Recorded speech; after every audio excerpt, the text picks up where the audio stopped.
Welcome back to Online Darts, everyone. We're here at the wonderful Unicorn launch for 2026, and we've got the one and only Mr. Russ Bray.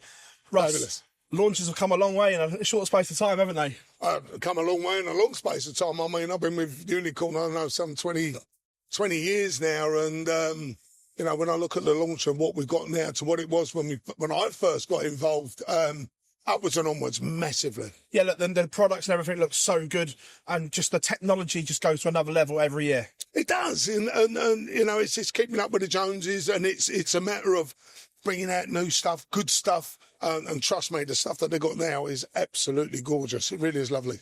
How are you? How's the travels around the world going? Mate, absolutely fantastic. Over the Philippines tomorrow. I've got a couple of bits and pieces to do out there, and then I go straight from there to Australia for the first 4 weeks of their Premier League. So I'm not back home until about the 27th of October. So I'm away for 4 or 5 weeks. They're lovely. How did you enjoy the World Series this year? Brilliant. The ones that I've done at Bahrain, New York, and obviously Australia, was out of this world. Absolutely loved it. It was. It's nice for me, having stepped down from all the majors, to still be involved a little bit on the stage with those. One thing that's been labelled around now, we've seen these venues or countries for a long, long time. Fans are calling for change. You travel the world. Where would you like to see on the World Series next? Oh, goodness me, the Philippines. Yeah. Definitely. If they can get out to the Philippines, that's where the best players in Asia are. You know, there's 3 in the top 5 and 5 in the top 10. That's the place to go. That's where they will certainly get the players, for sure. And obviously the interest in the crowd. We've done Japan, or we've been to Japan. We've been to China early doors. They're good the Philippines to try, because I honestly believe that would work. Is there a Filipino Luke Littler lurking around out there waiting to burst through? There will be, that's for sure. That's for sure. I mean, every kid in there, you know, obviously in the soft tip machines and all that, and see them on there.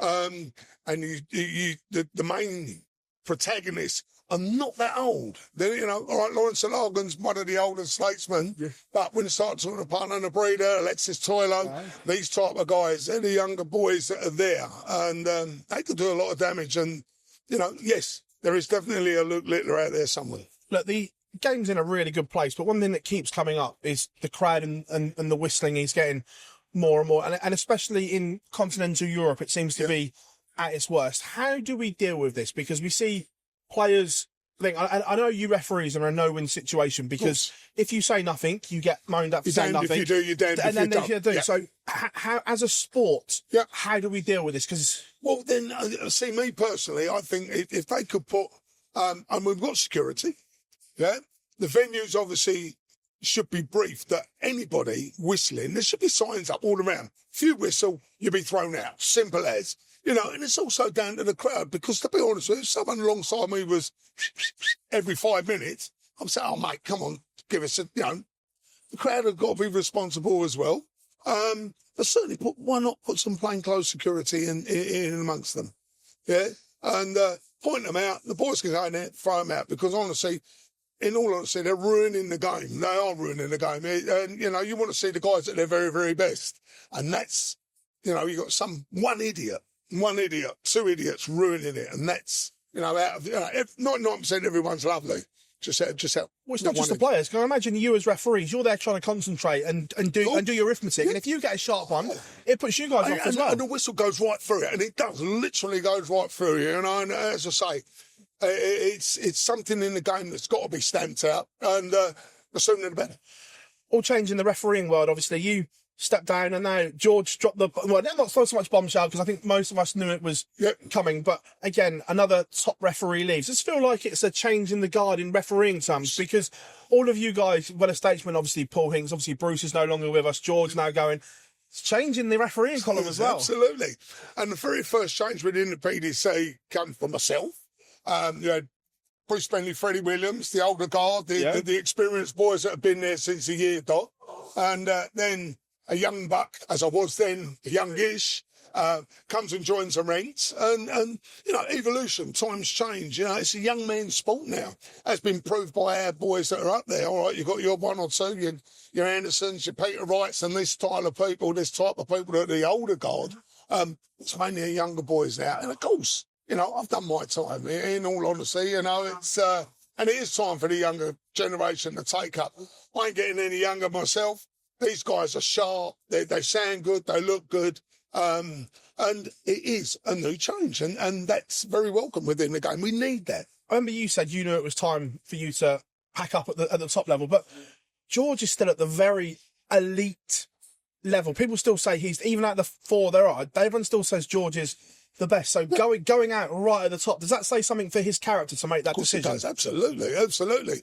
You want to go out at the top. You don't want to go out at the bottom, or you know, people turning around and wanting you out or telling you you've got to go. You don't want that. You don't want that at all. I decided 2022 that I wanted to leave. PDC asked me to stay an extra year, which is what I done, which was nice because they wanted me to do it. And again, George going out like he is, go out at the very, very top. And, you know, to me, George is, without doubt, you know, the best referee in the world. No two ways about it. He's sounds fantastic. His voice is fantastic. Don't get it wrong. And he's a well-established part of the furniture. Who do you think takes his place? Because obviously we all knew that Charlie was going to come in to take your spot, because we'd seen him groomed to come in, but we haven't seen anyone. Who do you think comes in for George? Do you know what? I really don't know, and it'd be I don't know, certainly a youngster for sure. You know, I know people that are applying for it, or people that really want to do it, but whether they'll come in or whether they.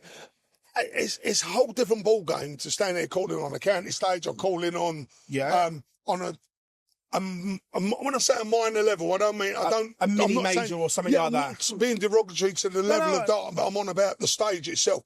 To then stand up on a world championship stage and call. Stage 2 at Butlins is miles different to any other. Absolutely. So, I get the yeah, that's the concept I'm trying to make.